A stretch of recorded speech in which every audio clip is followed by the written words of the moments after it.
Hola, hola, hola. Vamos a continuar con la lectura de la obra del doctor Freud. Estamos en el capítulo 2, tercera parte, segundo subtema de... ¡Ay, se me olvidó el nombre del capítulo! Es Tótem y Tabú, el texto principal, es decir, es el capítulo 2 de Tótem y Tabú, pero no recuerdo cómo se llama el maldito capítulo 2. Tiene un nombre muy Freud. Es que en serio, los nombres a veces me meten en problemas en YouTube, no por lo, ¿cómo decirlo? Lo fuerte, sino por lo extenso. A ver, el tabú y la ambivalencia de las mociones de sentimiento. Repito, el tabú y la ambivalencia de las mociones de sentimiento. Tercera parte, segundo subtema. La vez pasada vimos el tabú del enemigo, si mal no recuerdo. Permítanme, lo tengo aquí. El trato dispensado a los enemigos. Miren, tengo que cambiar el nombre del video anterior. Todavía no lo he subido. Ya lo grabé, pero pensé que era el tabú de los enemigos, pero es el trato dispensado a los enemigos, porque este segundo apartado o inciso B del la tercera división del segundo capítulo, porque Freud, se llama el tabú de los gobernantes, ¿vale? Vamos, y les recuerdo, estamos haciendo una comparación, guiados por el doctor Freud, entre el tabú de las tribus primitivas. Se ha hablado de los polinesios, se ha hablado de los indios nativos americanos, no se ha hablado casi, al menos no hasta ahorita, de tribus precolombinas americanas. Ajá. Se ha hablado un poquito también acerca de tribus africanas, pero esto para acercarnos a la palabra tabú como una manifestación cultural de ciertos límites, ¿vale? Ciertas prácticas llevadas por ciertos grupos primitivos, pero ciertamente también hemos observado cómo el psicoanálisis se acerca a este, digámoslo así, problema narcisista de la civilización. Ajá. Vimos cómo en los primeros capítulos, hablando del tótem, había, ¿cómo decirlo? Tales prohibiciones en estos pueblos que supuestamente eran salvajes, prohibiciones sumamente finas, prohibiciones sumamente específicas. De ahí pasamos justamente a hablar del tabú como una formación lingüística en el capítulo número 2, en la primera parte. En la segunda parte nos hemos encargado un poquito más de acercarnos al fenómeno que conoció el doctor Freud como neurosis obsesiva. Ajá. Este estudio se hizo justamente tomando mucho en cuenta las aproximaciones que hizo Freud desde la histeria, en el volumen 2, estudios sobre la histeria, pasando por la interpretación de los sueños, principalmente 3 ensayos de teoría sexual, pero también, por supuesto, la propia clínica del doctor Freud con pacientes neuróticos en general, ajá, hablando de neurosis histérica y obsesiva. Ahorita estamos entonces en ese contexto, nos acercamos a el tabú de los gobernantes con el objeto de encontrar paralelismos y encontrar también diferencias entre los tabú o tabúes, no sé cómo decirlo, de las civilizaciones ancestrales y la neurosis obsesiva. Ahorita comienza ya sin más la página 48, estamos como a la mitad de la página 48, dice el doctor Freud. El comportamiento de los pueblos primitivos hacia sus jefes, reyes, sacerdotes, está regido por dos principios que más parecen complementarse que contradecirse. Uno tiene que cuidarlos y tiene que cuidarse de ellos. Viene una frase en inglés, me voy a tomar la libertad porque hablo buen inglés. He must not only be guarded, he must also be guarded against. Es decir, es exactamente la frase, uno tiene que cuidarlo, o él tiene que cuidarlo, y él tiene que cuidarse de él, del otro, es decir, del gobernante. Es decir, y aquí estoy siendo muy directo, los gobernantes en estos pueblos primitivos eran tanto peligrosos como necesitaban de protección. Ajá. Esto está tomado de Fraser o Fraser. Es un apellido de un investigador que hemos estado retomando mucho en Tótem y Tabú. Continuamos con el texto de Freud. Ambas cosas se procuran mediante un sinnúmero de preceptos tabú. Es decir, tanto vamos a cuidar al gobernante como nos vamos a cuidar de él dictando tabús. Ajá. Esto y esto y esto y esto y esto. Y estoy abordándolo desde, como dice el texto, el comportamiento de los pueblos primitivos. Ajá. No estoy ahorita hablando acerca de ningún gobierno actual. Ahorita vamos a continuar. Ambas cosas se procuran mediante un sinnúmero de preceptos tabú. Continuamos. Ya sabemos por qué es preciso cuidarse de los gobernantes, porque son los portadores de aquella fuerza ensalmadora, misteriosa y peligrosa que, cual una carga eléctrica, se comunica por contacto y mata y arruina a quien no esté protegido por una carga semejante. Antes de continuar, esto fue lo que vimos al respecto del tabú. Aquellos en contacto con las cosas tabú, con los comportamientos tabú, se vuelven tabú. Ajá. De alguna forma, es como si la prohibición emanara de los objetos. Ajá. De hecho, eso también lo vimos muy en relación con la sexualidad infantil y la prohibición al contacto propio, es decir, niño, déjate ahí. Ajá. Esto fue lo que estuvimos trabajando en los videos pasados y antepasado, acerca justamente de este tipo de, ¿cómo decirlo? Creaciones, tanto culturales como personales, a partir de la prohibición, a partir del tabú. Eso no. Ajá. Vimos cómo, suponiendo, si yo tuviera prohibido tocar esto, en el momento en el que yo lo toco, yo me convierto en una prohibición para mi comunidad, por ejemplo, ¿no? Se habló en los capítulos pasados de un maná no conforme al texto bíblico, conforme al maná que se describe en el Pentateuco, si mal no recuerdo, en el Éxodo, sino es un maná de acuerdo, o es una palabra sacada de un contexto polinesio, en el cual se señala tanto lo prohibido como lo sagrado como lo asqueroso, ajá, englobándolo todo dentro de la palabra o dentro de los preceptos de lo prohibido, ajá, los límites, tanto lo sagrado como lo asqueroso. Hablamos justamente de esto en los videos pasados. Continúa el texto. Por tanto, se evita todo contacto mediato o inmediato con esa peligrosa sacralidad. Donde ello no es posible, se ha hallado un ceremonial para conjurar las temidas consecuencias. Continuamos con el texto. Por ejemplo, los Nuba de África Oriental, entre comillas, lo que sigue, creen que morirán si entran en la casa de su rey sacerdote. Oh, miren, aquí el rey es sacerdote y el sacerdote es rey en los Nuba de África Oriental. Continúa. Pero que se sustraerán del peligro de morir si al hacerlo desnudan su hombro izquierdo y mueven al rey a tocarles este hombro con su mano. Se cierran comillas. Esta cita es tomada de Fraser, página 132, pero no tenemos el libro de Fraser, o Fraser, con Z.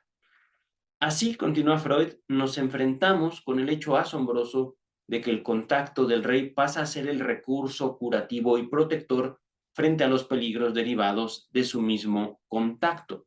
Pero sin duda se trata de la fuerza curativa del contacto deliberado ejercido por el rey en oposición al peligro que uno lo toque.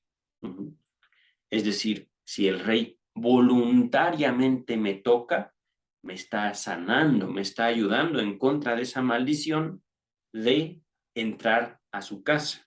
Y sin embargo, si yo toco al rey, peligro. Ajá.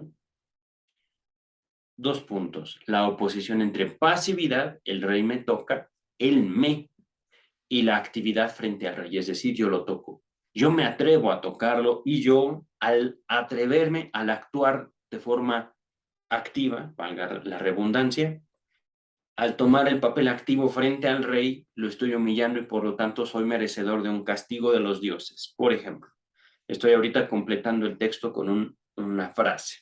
Continúa el texto. Lo que se refiere al efecto curativo del contacto real, no necesitamos buscar ejemplos entre los salvajes. En tiempos no tan remotos, los reyes de Inglaterra ejercieron esa virtud en los enfermos de escrofulosis. No sé qué es eso, pero continuamos. Que por eso recibía el nombre de The King's Evil, el mal del rey. La reina Isabel I ejerció esta parte de sus prerrogativas no menos que sus sucesores. De Carlos I se dice que en 1633 curó 100 enfermos de una sola vez. Impresionante. Esto se me había olvidado, ¿eh? Continúa el texto. Bajo el reinado de su irreverente hijo Carlos II y tras la Gran Revolución, las curaciones reales de escrofulosos tuvieron su mayor esplendor. Se dice que en el curso de su gobierno, este rey impuso las manos a 100,000 escrofulosos.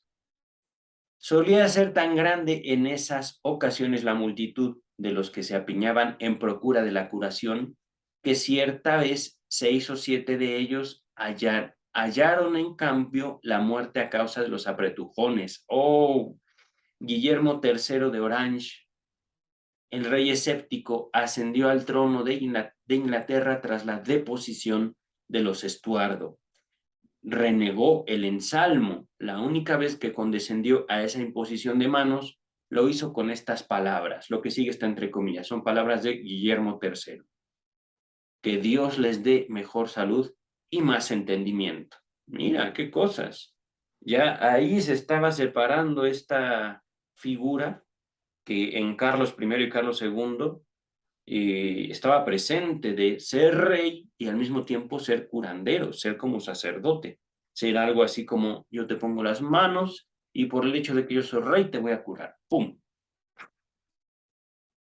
Cita tomada de Fraser, 1911. Continúa Freud. Los informes siguientes pueden atestiguar el temible efecto del contrario activo, aunque no se ha deliberado con el rey o lo que le pertenece, es decir, las posesiones del rey. Ajá. Lo que sigue está entre comillas. Un jefe de Nueva Zelanda, así está escrito, no es Nueva Zelanda, es Nueva Zelandia. Seguramente será un uso lingüístico, pero debe ser Nueva Zelanda.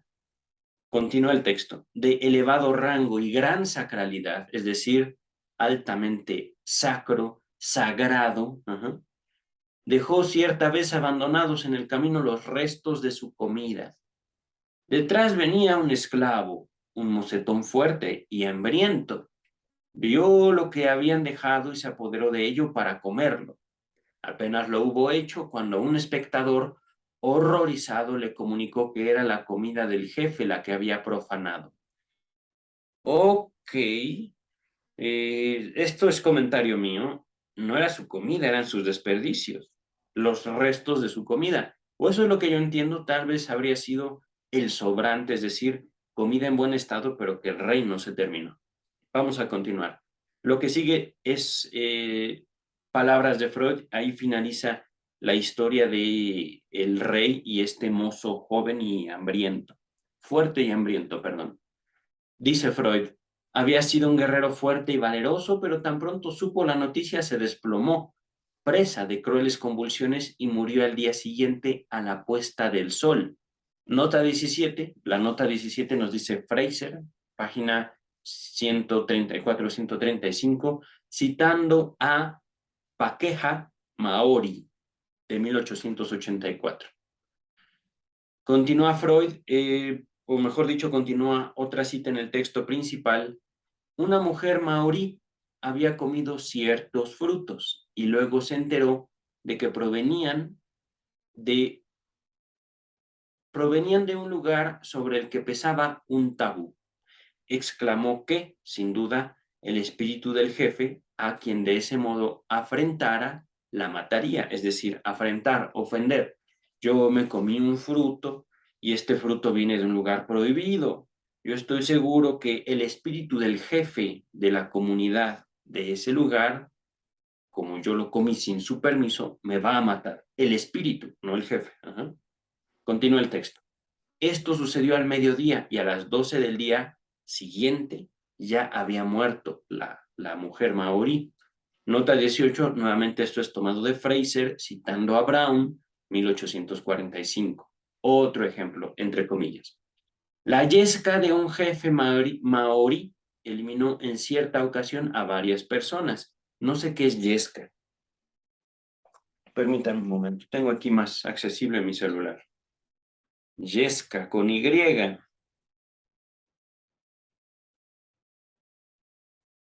Materia muy seca que arde con facilidad, ya sea natural o preparada. Segunda definición, cosa o persona que estimula una pasión o perturbación. No sé si será como una de estas como la yesca.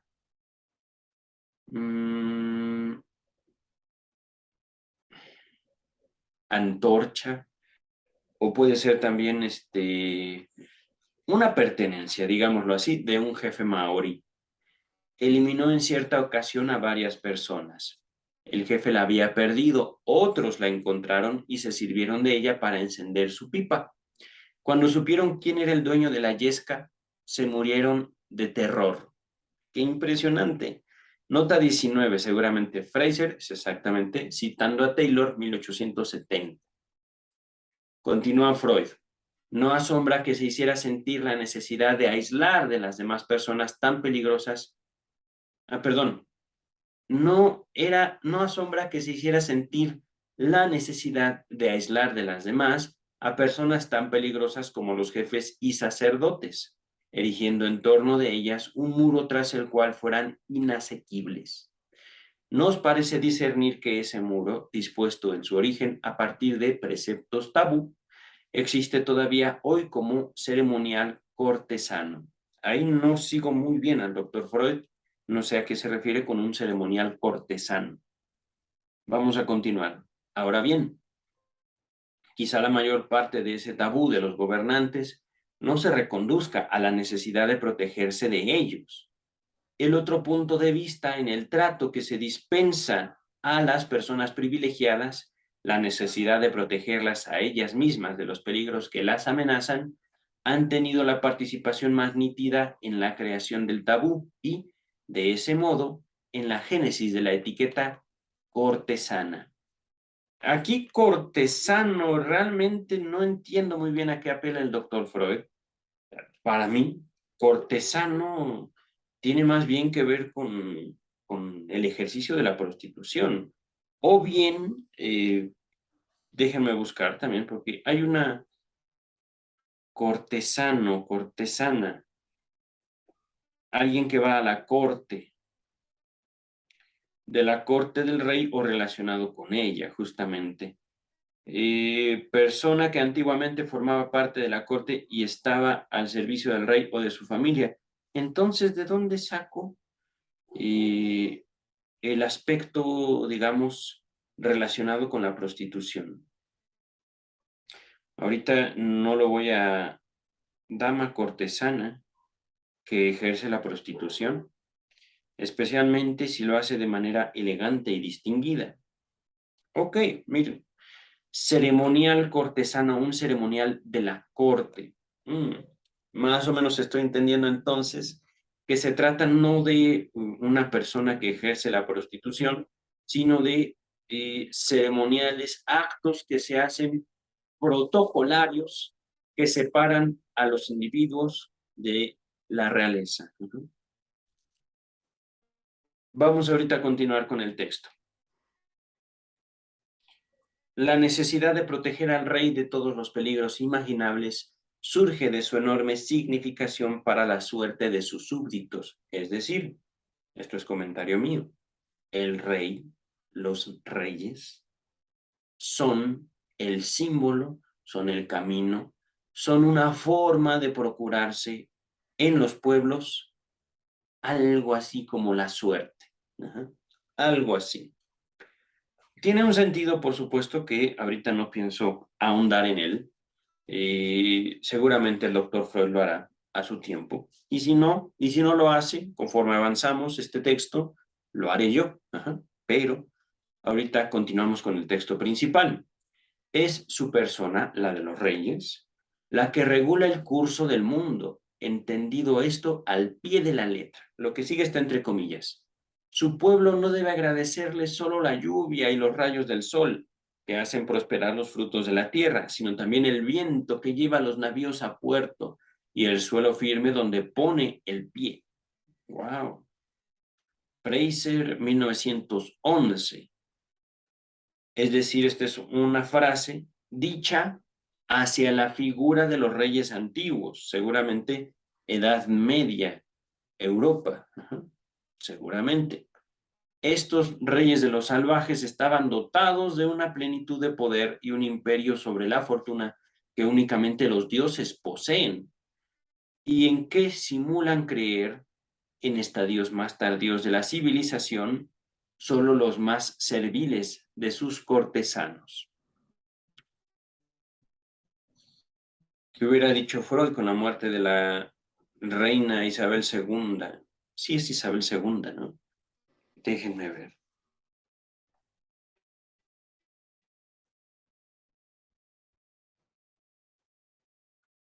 Muerte de la reina Isabel II. Sí, 8 de septiembre de 2022, pero hubiera estado interesante. En fin, dejemos un rato mis fantasías, continuamos con el texto. Dice, parece una palmaria contradicción que las personas dueñas de semejante perfección de poder hayan menester, es decir, necesiten, a su vez, el máximo cuidado para protegerlas de los peligros que las amenazan. Pero no es esta la única contradicción que se manifiesta en el tratamiento de las personas regias por los salvajes. Regias sobre regis, es decir, personas gobernantes, reyes, no regios de Monterrey. Es una palabra que usamos en México para referirnos a la gente, es un gentilicio, digamos, del Monterrey. Mira, ahorita Monterrey, Monte del Rey, los regios, justamente. Continúa el texto. Estos pueblos también estos pueblos también consideran necesario vigilar a sus reyes para que empleen sus virtudes en el sentido correcto. En modo alguno están seguros de sus buenas intenciones ni de su escrupulosidad. Un toque de desconfianza se mezcla en la motivación de los preceptos tabú relativos al rey. Dice Fraser, entre comillas, la idea según la cual la monarquía de los tiempos primordiales era un despotismo en el que el pueblo solo existía para sus gobernantes es de todo punto inaplicable a las monarquías que aquí consideramos. A la inversa, en ellas, el gobernante solo vive para sus súbditos. Su vida solo posee valor mientras él cumple los deberes de su cargo y regula el curso de la naturaleza para beneficio de su pueblo. Wow, lapsus, disculpen. Es decir, en la medida que el rey sirve al pueblo, es un buen rey, y si no, pues no. No es un buen rey. Continúa el texto. Tan pronto descuida hacerlo o lo deniega, el cuidado, la consagración, la veneración religiosa de que hasta entonces era objeto en generosa medida, se truecan, se cambian en odio y desprecio. Lo expulsan afrentosamente y puede darse por completo si lo dejan, puede darse por contento si lo dejan con vida. Es decir, fíjense, si el pueblo no considera que el rey lo sirve, la veneración cambia por odio y desprecio. Y si lo dejan vivo, bienaventurado él. Continúa el texto. Venerado hoy como un dios, puede ocurrirle que mañana lo abatan, es decir, lo maten como a un criminal. Pero no tenemos ningún derecho a condenar por inconstante o contradictorio este cambio en la conducta de su pueblo. Este es, al contrario, por entero consecuente, es decir, lógico. Puesto que su rey es su Dios, ellos piensan que también debe probar que es su benefactor. Y si no quiere protegerlos, conviene que otro, mejor dispuesto, ocupe su lugar. Pero mientras responda a sus expectativas, el cuidado que le dispensan no conoce límites y lo constriñen a tratarse él mismo con no menor precaución. Un rey así vive como emparedado tras un sistema de ceremonial y etiqueta, envuelto en una red de prácticas y prohibiciones cuyo propósito en modo alguno es el de elevar su dignidad, ni, menos aún, el de aumentar su bienestar, sino que única y exclusivamente están dirigidas a prevenirlo de dar unos pasos que perturbarían la armonía de la naturaleza y así podrían perderlo a él, a su pueblo y al universo entero. Estos preceptos, bien lejos de servir a su bienestar, se inmiscuyen en cada una de sus acciones, cancelan su libertad y hacen de su vida, que supuestamente asegurarían, un fardo y un martirio. Son palabras no de Freud, sino de Fraser o Fraser con Z. Continúa Freud. Ahora sí son palabras de Freud. Uno de los ejemplos más flagrantes de este cautiverio y parálisis de un gobernante sagrado por el ceremonial del tabú parece encontrarse en el modo de vida del Mikado japonés en siglos anteriores. He aquí un relato que ya tiene 2 siglos. Recordemos, este texto es de 1919, habrá sido entonces de 1913. Habrá sido aproximadamente lo que sigue de 1713. El Mikado no cree adecuado a su dignidad y santidad tocar el suelo con los pies. Si quiere ir a alguna parte, tienen que llevarlo en hombros. Menos todavía podrá exponer su sagrada persona al aire libre, y el sol no merece el honor de alumbrar sobre su cabeza. Tanta es la sacralidad que se ascribe a todas las partes de su cuerpo que no se puede los cabellos recortar, perdón, sus cabellos y barba, ni cortar sus uñas, pero a fin de que no presente un aspecto demasiado descuidado, perdón, ahí es comentario mío, básicamente como un vagabundo, no se limpia, no se corta el pelo, no se corta las uñas, wow. Pero a fin de que no presente un aspecto demasiado descuidado, lo lavan por la noche mientras duerme. ¡Ah! ¿Cómo duerme entonces? Pero bueno, a todo se acostumbra uno, dicen aquí en México. Continúa el texto, esta descripción del Mikado japonés. Dicen que lo que se quita de su cuerpo en ese estado solo puede concebirse como un hurto, es decir, un robo, y este último no agravia su dignidad y sacralidad. En tiempos más antiguos, debía permanecer sentado en el trono durante algunas horas cada mañana, pero era preciso que permaneciera como una estatua, sin menear manos, pies, cabeza u ojos. Wow. Solo así se creía podía él conservar el sosiego, es decir, la calma y la paz del reino. Si por desgracia se volviera hacia uno u otro lado, o durante unos instantes dirigiera su mirada a una sola parte de su reino, estallarían la guerra, la hambruna, los incendios, la peste o alguna otra gran calamidad que devastaría el país. Nota número 20. Esto fue tomado de Kampfer, 1727, citado por Fraser. Miren, qué cosas. Ya estaba yo extrañando a Fraser. Y qué asombroso, ciertamente, esto del Mikado japonés. Continúa Freud. Alguien me busca. Algunos de los tabúes a que están sometidos los reyes bárbaros.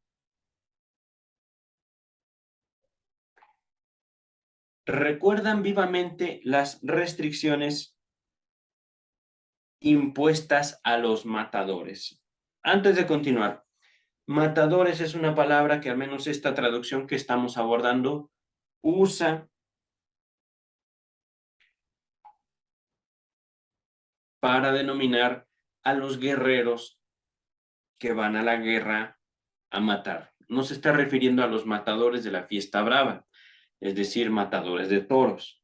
Se refiere específicamente a guerreros asesinos. ¿No? Continúa el texto. En Shark Point, cerca de Cabo Padrón, en la Baja Guinea, África Occidental, lo que sigue está entre comillas.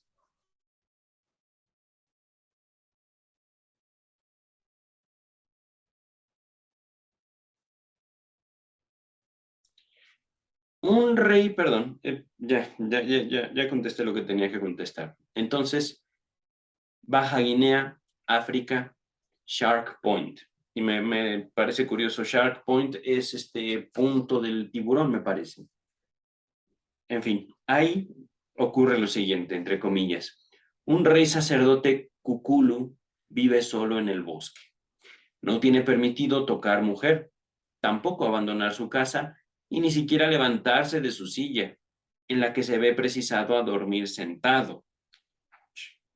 Si se acostara, cesarían los vientos y se arruinaría la navegación. Su función es tener a raya las tormentas y, en general, cuidar que el estado de la atmósfera sea bueno como término medio. Cierra comillas. ¡Impresionante! ¡Wow! Dice Freud, mientras más poderoso sea un rey de Loango, dice el mismo autor, mayor número de tabúes se ve precisado a observar, es decir, a respetar. Ajá. Nota 21 es Fraser, seguramente citando a Bastian, 1874-75. Regresamos al texto.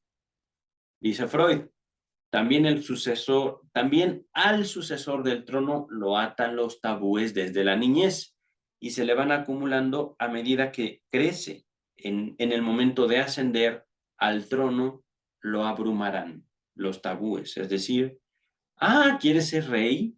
Bien por ti, vas a dormir sentado. A partir de hoy, pero tengo 8 años, no me importa, ¿quieres ser rey? Duerme sentado. Imagínense algo así. Y estoy ahorita siendo un poco exagerado, porque ya se hablaron de la cultura japonesa, Kukulu y Loango. ¿Ok? Continúa el texto. El espacio de que disponemos no nos permite, ni nuestro interés lo reclama, profundizar en la descripción del tabú adherido a la dignidad de rey o de sacerdote. Consignemos todavía que en él desempeñan el papel principal las restricciones al libre movimiento y la dieta, es decir, no te puedes mover como tú quieras y ir a donde tú quieras y solo puedes comer esto. ¡Pum! ¿Por qué? Porque eres rey. ¿Por qué? Porque eres sacerdote. Eres santo, eres apartado. Ajá. Continúa el texto.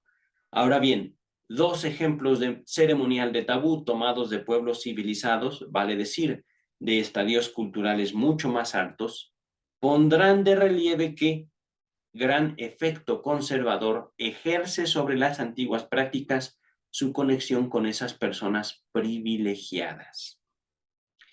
En Flamen Dialis, el sacerdote supremo de Júpiter, en la antigua Roma, debía observar un número extraordinario de mandamientos tabú. Lo que sigue está entre comillas.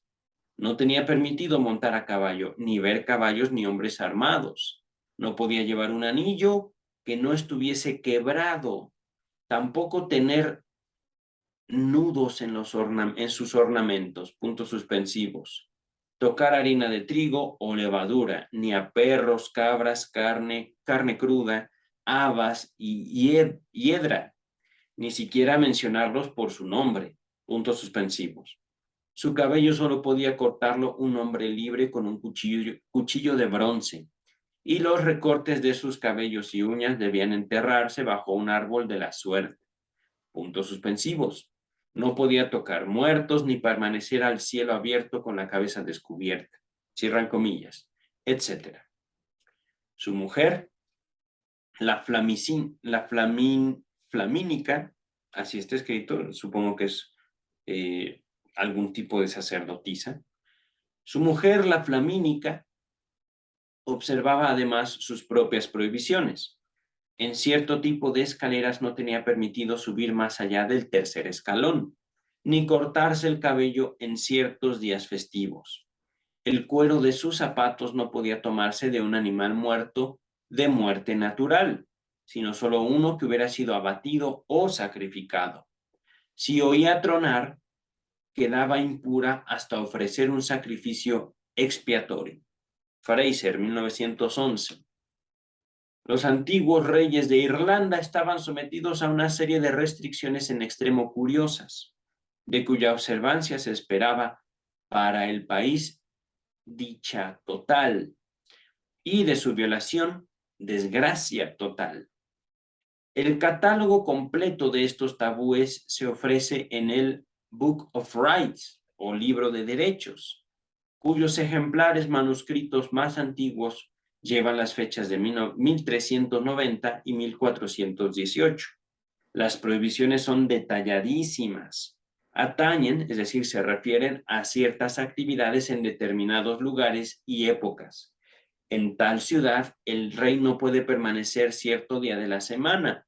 No tiene permitido atravesar a determinada hora aquel río ni acampar 9 días completos en cierta planicie. Nuevamente Fraser, 1911.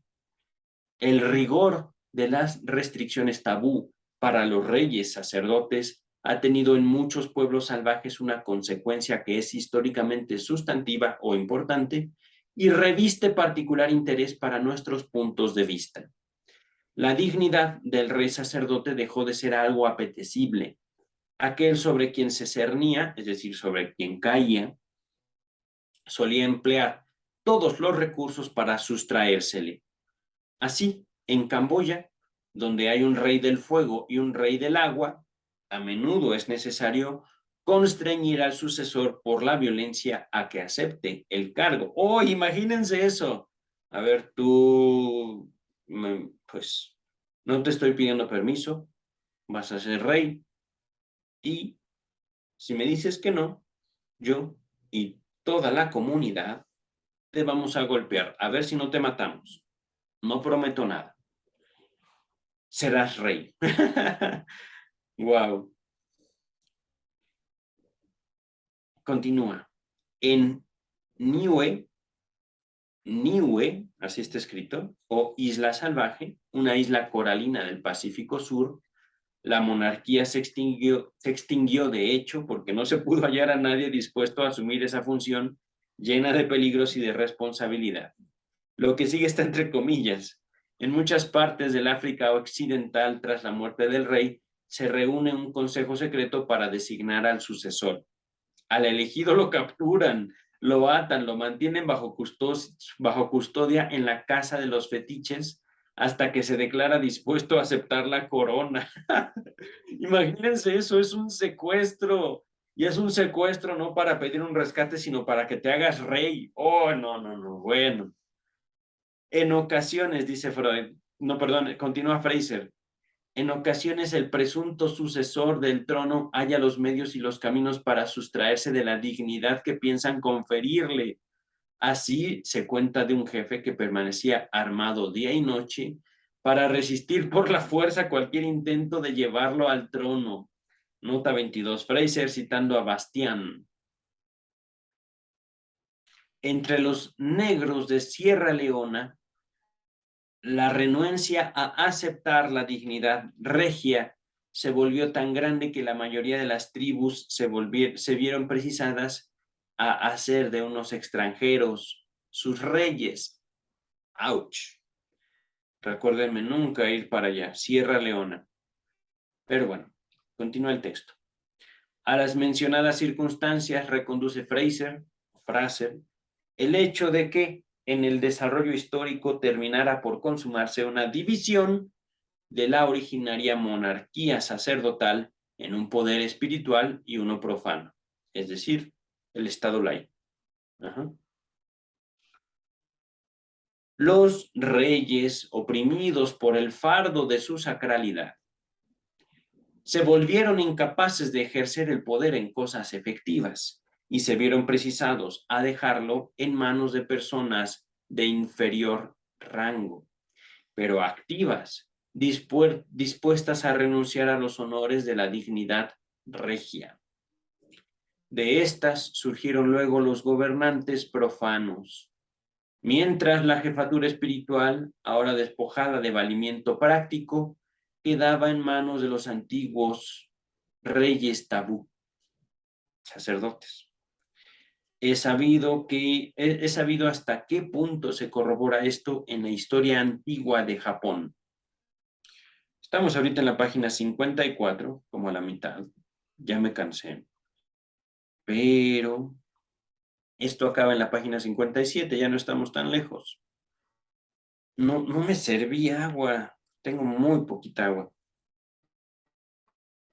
En fin, página 54. Si ahora abarcamos panorámicamente el cuadro de los vínculos de los hombres primitivos con sus gobernantes, nace en nosotros la expectativa de que no ha de resultarnos difícil avanzar desde su descripción hasta su entendimiento psicoanalítico. Esos vínculos son de enredada naturaleza y no exentos de contradicciones. A los gobernantes se le otorgan grandes privilegios que coinciden exactamente con las prohibiciones tabú impuestas a los hombres comunes. Son personas privilegiadas, tienen permitido hacer o usufructuar, gozar, aquello de que los otros deben abstenerse en virtud del tabú. Pero, en oposición a esta libertad, lo restringen otros tabúes que no oprimen a los individuos corrientes. Aquí estamos, pues, frente a una primera oposición, casi una contradicción, entre un plus de libertad y un plus de restricción para las mismas personas. Se les atribuye una fuerza ensalmadora extraordinaria y por eso se teme el contacto con su persona o su propiedad. Al par que, por otro lado, se espera el más benéfico efecto de tales contactos. Esta parece ser una segunda contradicción y muy evidente. Sin embargo, ya sabemos que lo es solo en apariencia.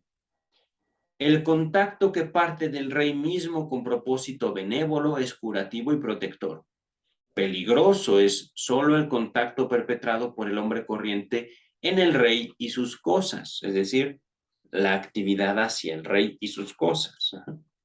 Probablemente porque puede indicar tendencias agresivas hacia el rey, es decir.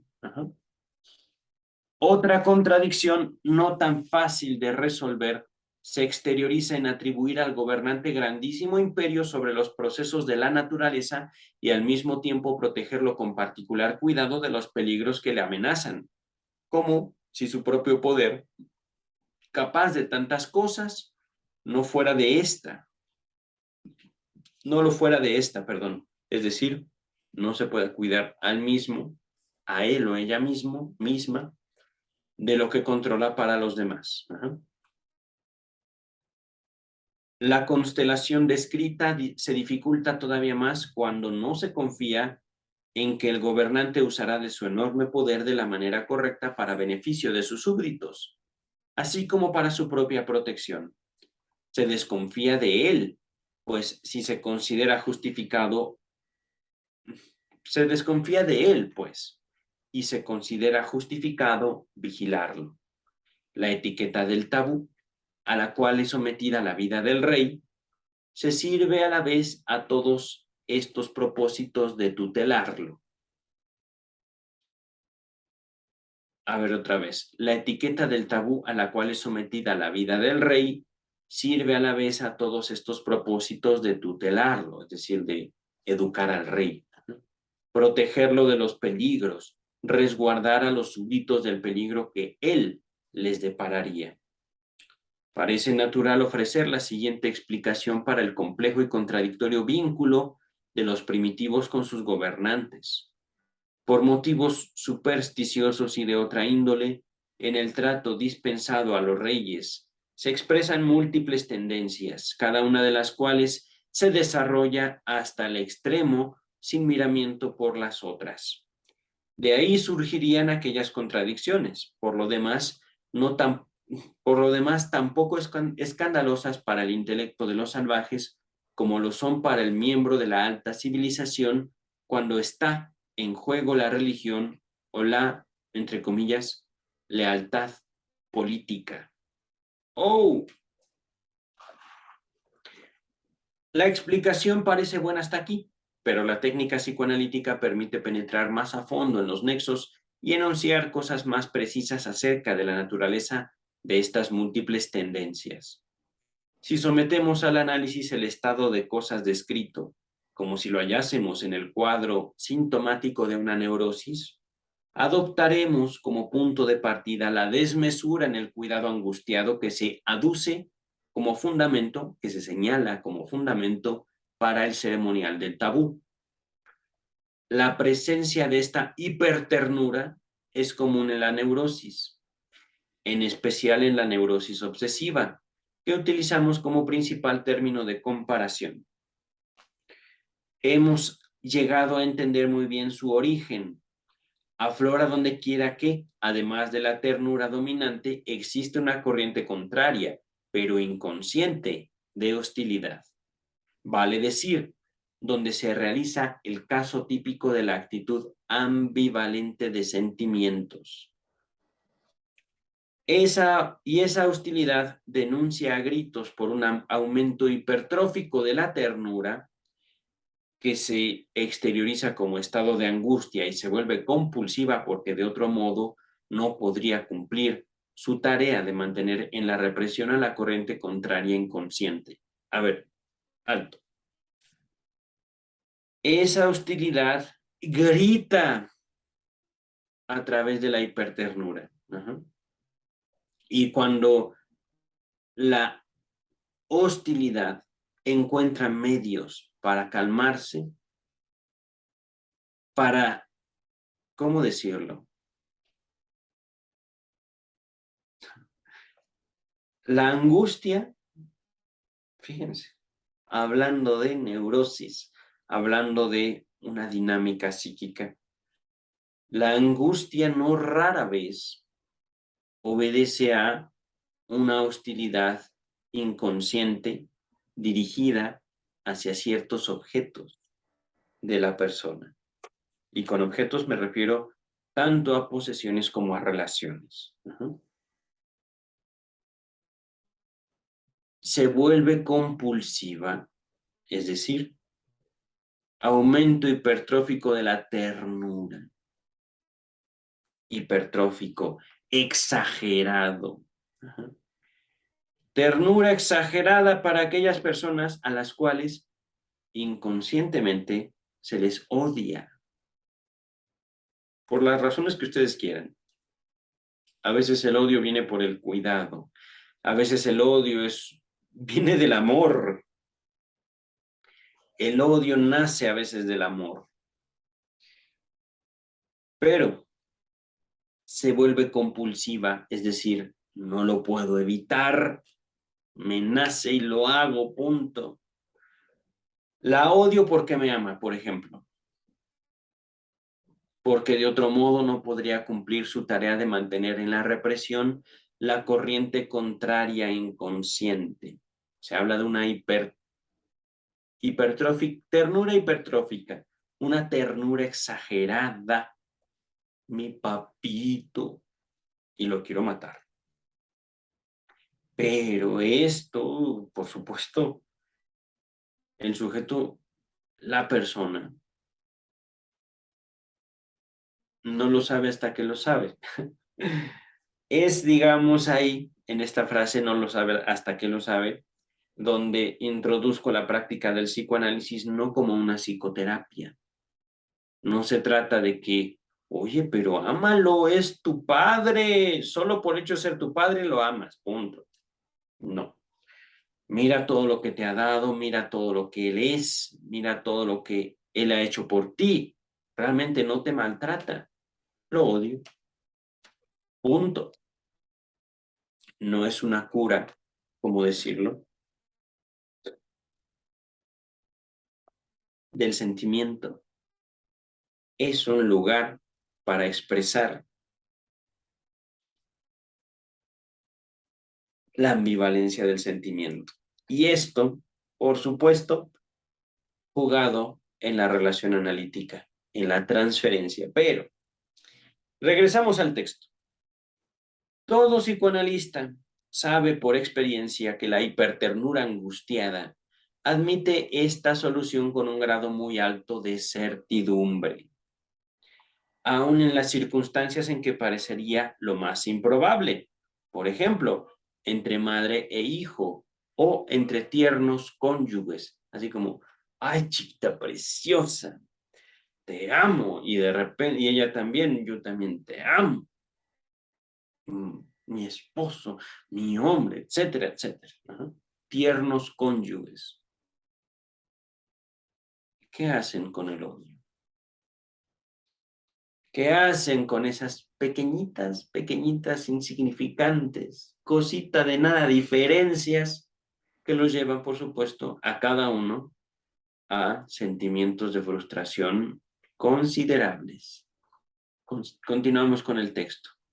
Si ahora la aplicáramos al trato que se dispensa a las personas privilegiadas, se nos ofrecería la intelección de que a su veneración y a un endiosamiento se contrapone en lo inconsciente una intensa corriente hostil, vale decir, como lo esperábamos, aquí se realiza la situación de que la actitud ambivalente de sentimientos, la desconfianza, cuya contribución a los motivos del tabú del rey parece incuestionable, sería otra exteriorización más diversa de esa misma hostilidad inconsciente.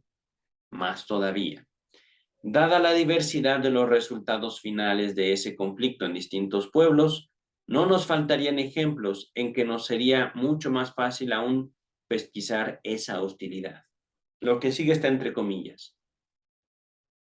Los times con doble M, times salvajes de Sierra Leona, nos dice Fraser, se han reservado el derecho de dar una tunda a su rey la tarde anterior al día de su coronación y son tan concienzudos en el uso de este privilegio constitucional que en ocasiones el desdichado gobernante no sobrevive mucho tiempo a su ascenso al trono. ¡Wow!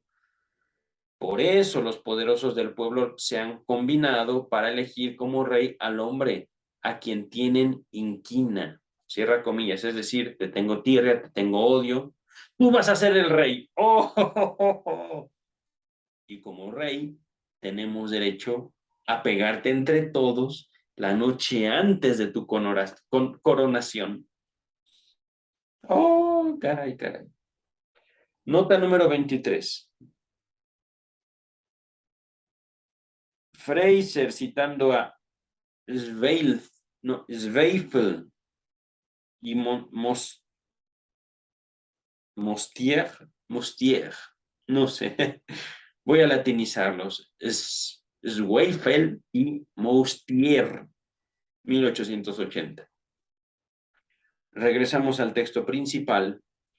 Dice Freud, de todos modos, tampoco estos casos de hostilidad evidente se confiesan como tales, sino que se presentan con los rasgos de un ceremonial.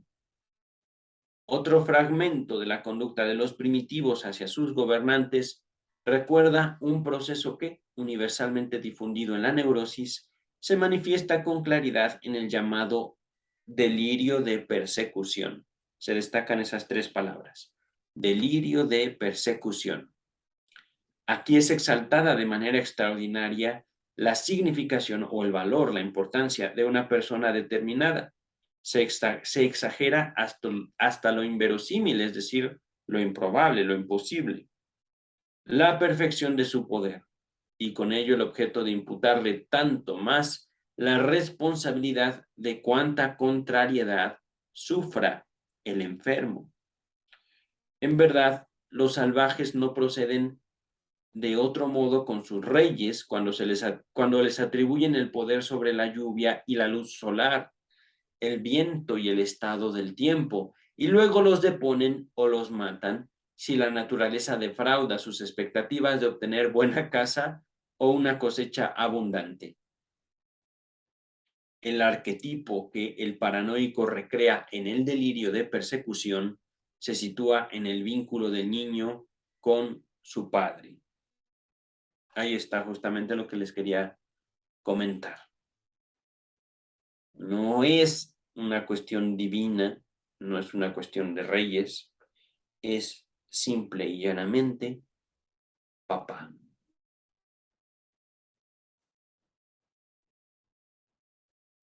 Porque al padre se le ama y se le odia. Lo mismo que a la madre, ¿eh? Porque a la mamá se le ama y se le odia. Aquí en México, no tengo por qué ocultarlo, digo, están las noticias de los feminicidios. Y al mismo tiempo adoramos a una virgen. Y al mismo tiempo, una de las figuras sagradas más importantes de México es una mujer.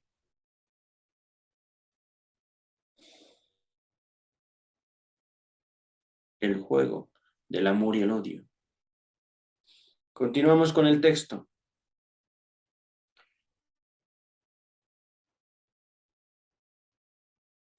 En la representación del Hijo, por regla general, se atribuye al Padre una plenitud de poder como la indicada y puede demostrarse que la desconfianza hacia el Padre se enlaza de una manera íntima con su alta estimación. Cuando el paranoico señala a una persona de su círculo de relaciones como su perseguidor, entre comillas, con ello la eleva hasta la serie paterna, la pone en las condiciones que le permiten hacerla responsable en su sentir de toda desdicha. Así, en virtud de esta segunda analogía entre el salvaje y el neurótico, parece que llegamos a inteligir cuánto en el vínculo del salvaje con su gobernante proviene de la actitud infantil del niño hacia el padre. Empero, es en el propio ceremonial del tabú donde hallamos el más firme asidero para nuestro modo de abordaje, que pretende comparar las prohibiciones tabú con unos síntomas neuróticos.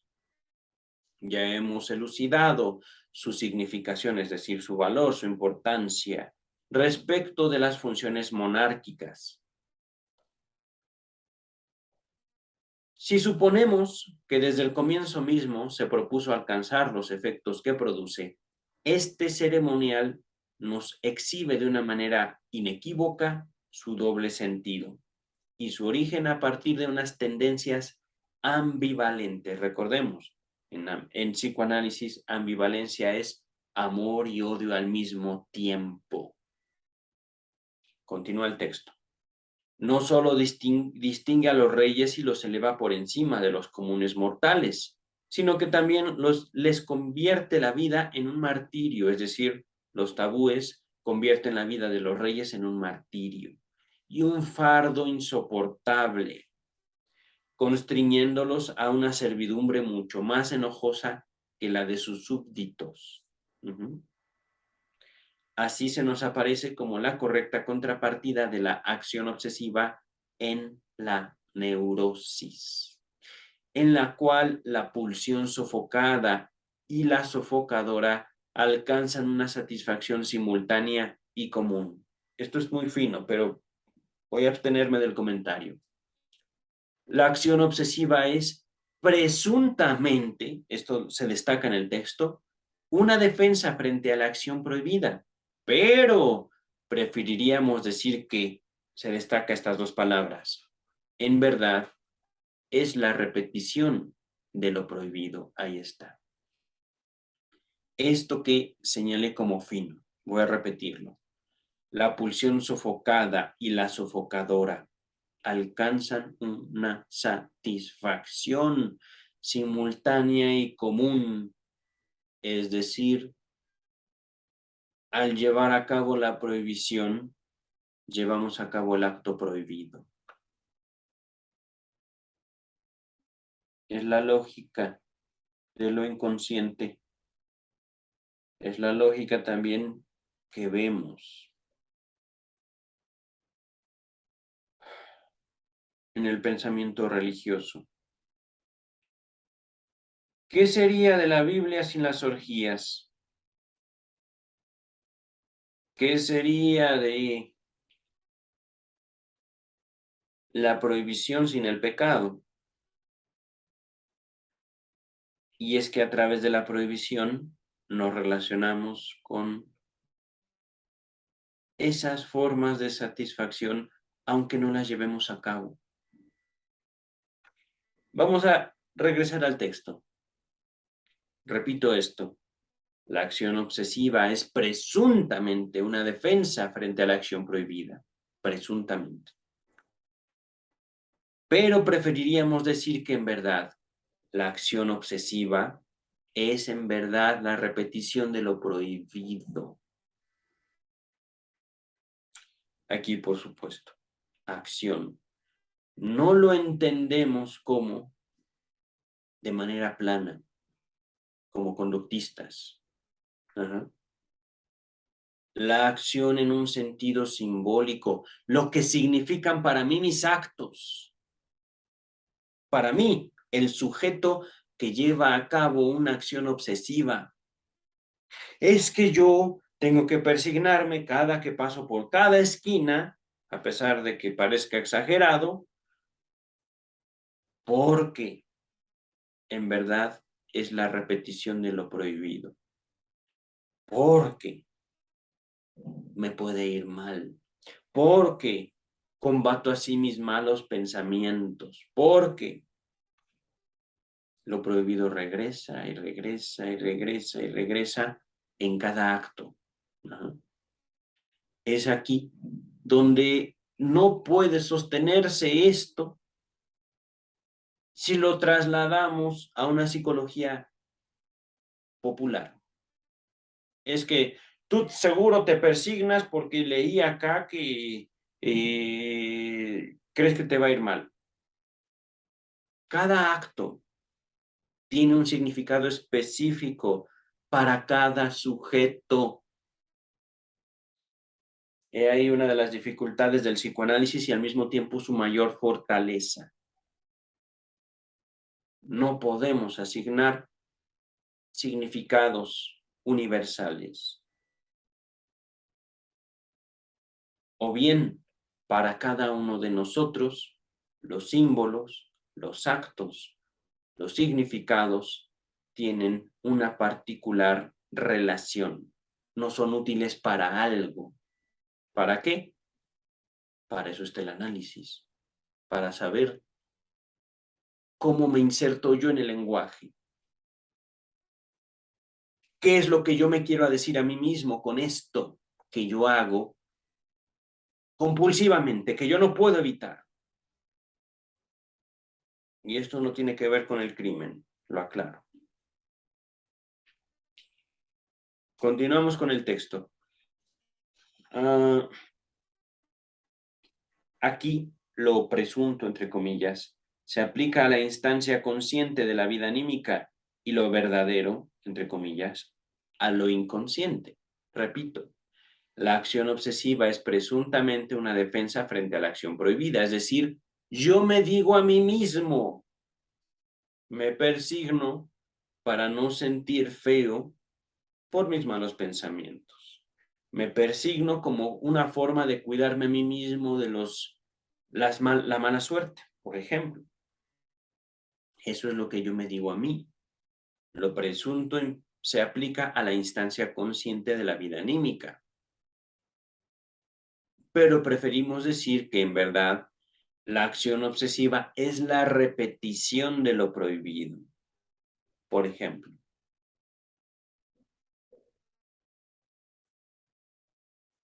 Estoy haciendo un símbolo con la mano, pasando de la señal de la cruz al acto masturbatorio. Por ejemplo, se me ocurre ahorita.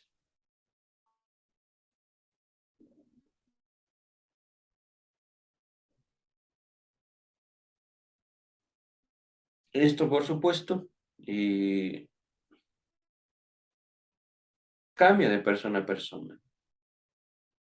Se trata, en todo caso, de aproximarnos a la construcción de significados de cada uno, a la relación del sujeto con las palabras, con las posturas, con todo. No es, digamos,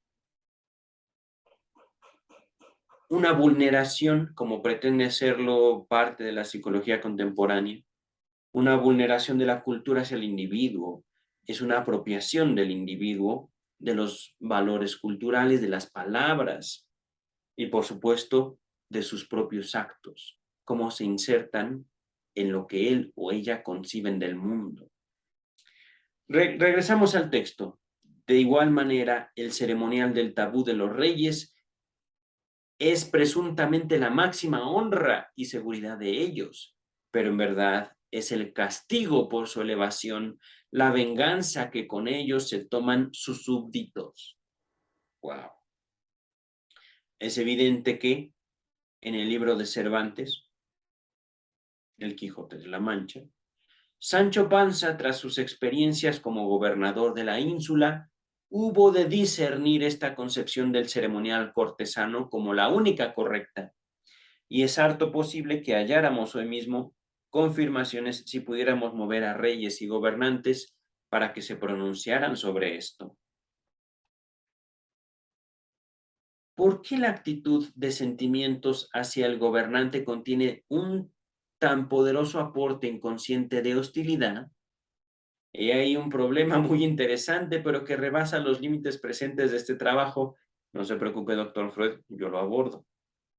Ahí voy, ahí voy. Señalamos ya el complejo paterno en el niño. Agreguemos que rastrear en la prehistoria de la monarquía debe aportarnos los esclarecimientos decisivos.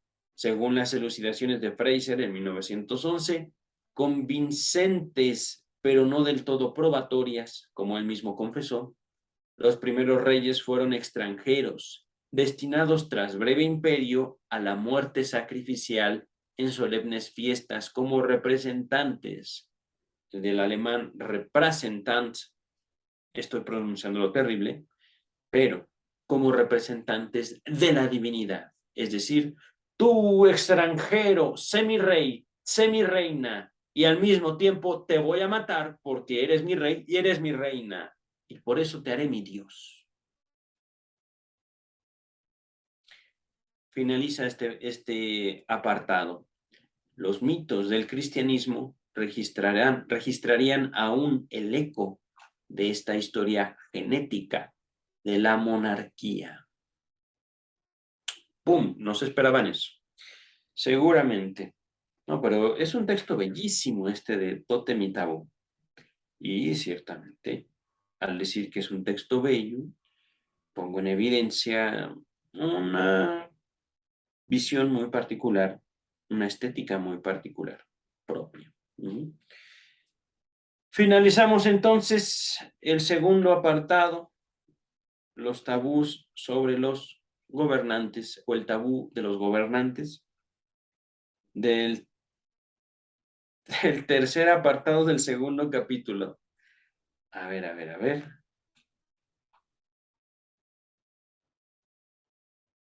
Ahí, ¿dónde está? Aquí está. El tabú de los gobernantes. Estamos ahorita en la página 58 ya, con el texto que les compartí. Terminamos la página 57. La página 58 comienza con el tercero y último apartado del tercer capítulo, no, del segundo capítulo, perdón. El tabú de los muertos. Oh, por cierto, no me comí mi calaverita. Bueno, la rompí, esa calaverita que les mostré en la cámara. Aquí está. Solo queda como la parte de la frente. ¡Ay! Pero ya será en otro momento. Ahorita tengo algún pendiente personal que atender. Y los veo para el próximo video, el tabú de los muertos. Nos vemos. Cuídense. Bye. ¿Dónde está? ¿Dónde está? Ahí está.